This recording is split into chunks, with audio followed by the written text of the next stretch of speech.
तो स्टार्टिंग में देखते हैं जहाँ पे सियाओ घर आती है तो वो घर को देखती है कि काफ़ी ज़्यादा सजा होता है, और वहीं पे देखते हैं कि जियानसी आता है केक लेके, उससे बोलता है कि मैं तुम्हारे लिए बस इतना ही कर सका। तो जहाँ पे सजा हुआ घर देख के वो काफ़ी ज़्यादा खुश होती है, उसे काफ़ी ज़्यादा पसंद भी आता है और वो स्टार के साथ खेलना स्टार्ट कर देती है। और दूसरी तरफ हम देखते हैं जहाँ पे फेंग भी डेकोरेट प्रिपेयर कर रहा होता है, वो सब कुछ कंप्लीट कर लेता है और वो गिटार लेके बैठ जाता है। तभी देखता है कि एक लाइट नीचे गिर जाती है, तो वो जाता है लाइट सही करने के लिए। तभी मौसम ख़राब हो जाता है और बारिश होना स्टार्ट हो जाती है। तभी सब कुछ ढक के भाग रहा होता है, तभी वो नीचे गिर जाता है और वो हार नहीं मानता है। तो वहीं पे जियानसी सियाओ को कह रहा होता है कि ज़रूर किसी तुम्हारे फ्रेंड ने भी ऐसे ही तुम्हें गिफ्ट दिया होगा, आसमान में बहुत सारे स्टार दिए होंगे। तो जहाँ पे सियाओ बोलती है कि नहीं, आज तक मेरे फ्रेंड ने कभी ऐसा नहीं किया और वो कैपेबल नहीं है सब करने के लिए।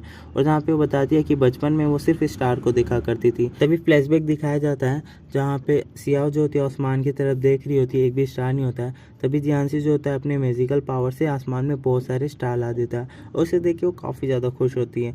और हम वहीं पे देखते हैं जहाँ पे सियाओ केक कट के अपने रूम में जा रही होती है, तभी वो फेंग का मैसेज देखती है जहाँ पे उसे 8 बजे बुलाया था। तो काफ़ी ज़्यादा देर हो जाती है, तो फिर भी वो वहाँ पे जाती है और देखती है कि काफ़ी ज़्यादा सुनसान है। तो वो बोलती है कि मुझे अर्थलिंग पे भरोसा ही नहीं करना चाहिए। तो सियाओ देखती है कि कुछ जो बलून होते हैं वो उड़ रहे होते हैं, तो अंदर आके देखती है कि फेंग अभी भी सब कुछ तैयार कर रहा होता है। तो उसके पास जाके बोलती है और बोलती है कि मौसम इतना ख़राब है, तुम कहीं छाँव में क्यों नहीं चले गए। तो जहाँ पे फेंग बोलता है कि पहले मौसम सही था, तो पहले स्टार थोड़े बहुत दिख रहे थे, तो अब मौसम ख़राब हो गया तो स्टार नहीं दिख रहे, और मैं नहीं चाहता कि तुम्हें ये ना लगे कि आसमान में स्टार नहीं है, इसलिए मैंने थोड़े बहुत लाइटें लगा दी है ताकि तुम्हें अच्छा लग सके। सियाओ देख के बोलती है कि तुम्हें पता है ना कि मैं सिर्फ तुम्हारे पास हार्मोन कलेक्ट के लिए हूँ और मैं तुमसे प्यार नहीं करती हूँ, और मैंने तुम्हें कितनी बार क्लियर कर दिया है कि इसका कुछ भी मतलब नहीं निकलता।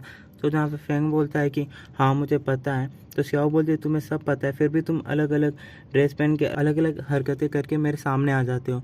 तो जहाँ पे फेंग बोलता है कि आप अगर जिससे प्यार करते हो ना, आप उसके लिए कुछ भी कर सकते हो, और मैंने लाइफ में फर्स्ट टाइम तुम्हारे लिए किया और मैं चाहता हूँ कि पूरी लाइफ कुछ ना कुछ तुम्हारे लिए करता रहूँ। तो सियाओ बोलती है कि ये तुम सब करके डिसअपॉइंट नहीं होते हो। तो जहाँ पे फेंग बोलता है होता तो हूँ, लेकिन मैं कहीं ना कहीं सोचता हूँ कि ये सब करने से तुम्हें थोड़ा सा तो सैडनेस फील होता होगा ना, और यही देख के मैं बहुत ही ज़्यादा खुश हो जाता हूँ। फिर वहीं पे हम देखते हैं जहाँ पे फेंग होता है वो उसके लिए गाना गाना स्टार्ट कर देता है, जहाँ पे सियाओ को कुछ मेमोरी याद आ जाती है लविंग वाली, क्यों कितने ज़्यादा लविंग थे। तो वहीं पे हम देखते हैं जहाँ पे सारी लाइटें चालू हो जाती है और काफ़ी ज़्यादा अच्छा लगता है दिखने में, जहाँ पे सियाओ को भी बहुत पसंद आता है। फिर देखते हैं जहाँ पे फेंग उसको फ्लावर देता है और उसके साथ वो डांस करता है, और जहाँ पे देखते हैं कि सियाओ को काफ़ी ज़्यादा पसंद आता है, वो उसे थैंक्स कहती है और बोलती है इसका मतलब ये नहीं कि मैं तुम्हारे साथ प्यार में पड़ जाऊँगी। तो फेंग बोलता है कि हाँ मुझे पता है, और इसके लिए मुझे तो अभी और भी ज़्यादा मेहनत करने की ज़रूरत है।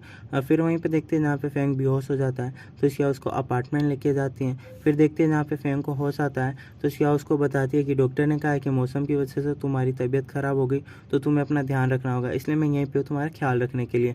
तो फेंग बोलता है कि नहीं, तुम अपने घर जा सकती हो और यहाँ पे ली है मेरा ध्यान रखने के लिए। तो जहाँ पे सिया बोलती है कि नहीं, मेरी वजह से तुम्हारी तबीयत ख़राब हुई तो मैं तुम्हारा ध्यान रखूँगी, अगर तुम्हें मेरा यहाँ पे रहना पसंद नहीं है तो मैं फिर ली को कॉल करती हूँ और यहाँ से चली जाती हूँ। तो तभी फेंग बोलता है नहीं, तुम यहीं पे रुक जाओ। फिर वहीं पे देखते हैं जहाँ पे सियाओ को कॉल आता है, वो अटेंड करने के लिए चली जाती है। तो देखते हैं जहाँ पे फेंग काफ़ी ज़्यादा खुश होता है। तो वहीं पे जियानसी सियाओ को बोल रहा होता है कि काफ़ी ज़्यादा देर हो गई, तुम घर कब आ रही हो। तो जहाँ पे सियाओ उसको बोलती है कि फेंग की तबीयत ख़राब है, तो क्या उसका वो ध्यान रख सकती है। जियानसी हाँ तो बोल देता है, लेकिन वो काफ़ी ज़्यादा गुस्सा हो जाता है। फिर वहीं पे हम देखते हैं जहाँ पे सियाओ आती है और वो पिंक बेड देखती है और बोलती है पिंक पिंक इतना क्यों, इसे काफ़ी ज़्यादा पसंद है क्या पिंक। और देखती है कि काफ़ी ज़्यादा सॉफ्ट होता है, तो उसके ऊपर सो जाती है। तभी से देखते हैं कि फर्स्ट सीज़न की कुछ मेमोरीज याद आती है जहाँ पे फेंग बीमार होता है। तो तभी वो उठ जाती है और बोलती है कि सब कुछ मुझे क्यों याद आ रहा है। तभी वो फेंग को बताती है कि सपने के बारे में, तुम्हारा एक्सीडेंट हो गया था, हम हॉस्पिटल में थे, फिर मैं तुम्हारे कंधे पे सर रख के सो रही थी, फिर सब हमारा फ़ोटो ले रहे थे। तो तभी जहाँ पे फेंग बोलता है शायद ये दूसरे डायमेंशन में हुआ, क्योंकि तुम मुझे भूल चुकी हो ना, तो दूसरे डायमेंशन वाले तुम्हें सब कुछ याद दिलाने की कोशिश कर रहे हो। तो जहाँ पे सियाओ बोलती है ऐसा कुछ नहीं होता, हमारा प्लान इस चीज़ पे बिलीव ही नहीं करता और मैं अपने प्लानट के बिलीव पे यकीन करती हूँ। तो जहाँ पे फेंग उसको बोलता है क्या तुम अर्थ की तरह तुम्हें आज़ादी है कि तुम जो चाहे कर सकती हो, जिस किसी से भी प्यार कर सकती हो, नहीं ना, तो क्या तुम अर्थ की बिलीव्स को फॉलो कर सकती हो। तो जहाँ पे सिया उसे मना कर देती हो और बोलती है कि नहीं, मैं अपने प्लेनेट के बिलीव्स पे यकीन करती हूँ और मैं जियानसी को धोखा नहीं दे सकती, हमारे जेनेटिक मैच होते हैं। फिर वो अपने रूम में जाके सोचने लगती है कि उसे सैड फील क्यों हो रहा है। फिर नेक्स्ट सीन हम ऑफिस में देखते हैं जहाँ पे फेंग को सिया मेडिसिन देती है और मेडिसिन काफ़ी ज़्यादा कड़वी होती है, तो फिर वो उसे टॉफ़ी भी देती है। तो जहाँ पे फेंग बोलता है कि तुम मेरी काफ़ी ज़्यादा केयर कर रही हो। तो जहाँ पे सिया होती है वो रूम से बाहर चली जाती है और जहाँ पे उसकी हार्ट बीट काफ़ी ज़्यादा फास्ट हो गई थी और उसे समझ में में नहीं आ रहा था कि उसका दिल इतना क्यों धड़क रहा है। फिर वहाँ पे हम थोड़ी देर के बाद देखते हैं जहाँ पे सियाओ देखती है कि फेंग बिल्कुल भी ठीक है, तो उसे बोलती है कि अब तुम ठीक हो तो मैं आज जियांसी के यहाँ पे चली जाऊँगी और तुम्हारे यहाँ पे नहीं रुकूंगी। तभी देखते हैं जहाँ पे फेंग ये सोच के एक्टिंग करने लग जाता है और बोलता है कि मुझे चक्कर आ रहे हैं, ठीक है तुम जा सकते हो, मैं अपना ध्यान खुद ही रख लूँगा। तो वहीं पे देखते हैं जहाँ पे सियाओ कहती है ठीक है मैं एक रात तुम्हारे यहाँ पे और रुक जाऊँगी। अगले सीन में देखते हैं कि सुब्बू और ली होते हैं और सुब्बू काफ़ी ज़्यादा अपसेट होती है कि काफ़ी टाइम हो गया वो डेट पे नहीं गया और उन्हें एक टिकट चाहिए होती है और टिकट भी नहीं मिलती है। तभी देखते हैं जहाँ पे ली ने 2 टिकट ले रखी थी। ये देख के जहाँ पे सुब्बू काफ़ी ज़्यादा खुश होती है और बोलती है तुम्हें कैसे पता कि मुझे यही टिकट चाहिए थी 2। तो जहाँ पे ली बोलता है कि हर एक बॉयफ्रेंड को उसकी गर्लफ्रेंड को क्या चाहिए पता होना चाहिए। यहाँ पे वो अच्छा टाइम स्पेंड करते हैं, जहाँ पे मिस ये भी देख के काफ़ी ज़्यादा एंजॉय कर रही होती है। फिर देखते हैं यहाँ पे सुब्बू के फ़ोन में सियाओ का कॉल आता है, जहाँ पे वो बोलती है कि फेंग 2 घंटे पहले बोल के गया था कि मैं आता हूँ और वो अभी तक नहीं आया। फिर पे हम अगले सीन में देखते हैं जहाँ पे फेंग होता है वो एक पुरानी सी फैक्ट्री में जाता है और वो बेहोश होकर नीचे गिर जाता है। तभी उसे होश आता है तो उसके सामने जियांसी होता है, उसको बोलता है कि तुम कब तक सियाओ को धोखा दोगे। तो जहाँ पे फेंग बोलता है धोखा मैं दे रहा हूँ, धोखा तुम दे रहे हो, तुमने उसे ब्रेन वॉश कर दिया और तुम एक पेट की तरह उसे अभी रखे हो अपने पास में। तो जहाँ पे जियांसी गुस्सा हो जाता है उसे वो बोलता है कि तुम मत बोलो, मैं अपने पावर का यूज़ तुम्हारे ऊपर कर सकता हूँ। फिर वहीं पे देखते हैं जहाँ आपस में दोनों में लड़ाई हो जाती है और जहाँ पे जियांसी उसका गला पकड़ लेता है और अपनी पावर का यूज़ करके उसको धक्का देता है। तो तभी सामने सियाओ आ जाती है और वो फेंग होता है उसके ऊपर गिर जाता है, जिसकी वजह से जो रिंग होती है वो टूट जाती है और सियाओ को सब कुछ याद आ जाता है, पुरानी मेमोरी।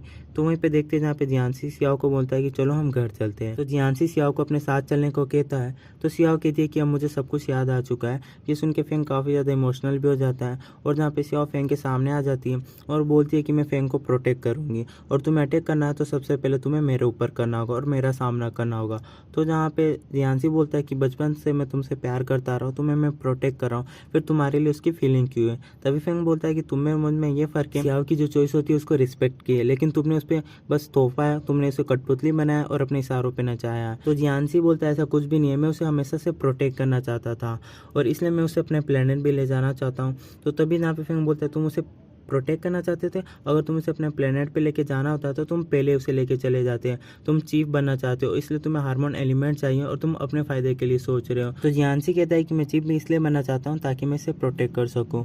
तो तभी जहाँ पे तो सियाओ बोलती है कि लव चूज किया जा सकता है कि आप किससे प्यार करना चाहते हो और मैंने फेंग को चुन लिया और मैं इसे प्रोटेक्ट करती रहूंगी। और जियांसी को बोलती है कि अगर तुम बचपन से मुझे अभी तक प्रोटेक्ट करते आ रहे हो तो तुम मुझे प्रोटेक्ट करो और फेंग को हमें यहाँ से जाने दो। तो वहीं पे देखते हो दोनों वहाँ से चले जाते हैं। फिर जियांसी के मुंह से खून निकलता है और वो अपने अपार्टमेंट जाता है। तो कैंडी उसको देख के बोलता है कि आप काफ़ी ज़्यादा हर्ट हुए, आपको काफ़ी ज़्यादा चोट लगी है, पहले तो उसने रूल्स तोड़ा सियाओ ने, अब उसने आपको भी हर्ट किया और मैं इसकी शिकायत चीफ से करूँगी। तो तभी जियांसी उसको मना कर देता है और बोलता है कि तुम मेरे ऑर्डर के बिना कुछ भी नहीं करोगी।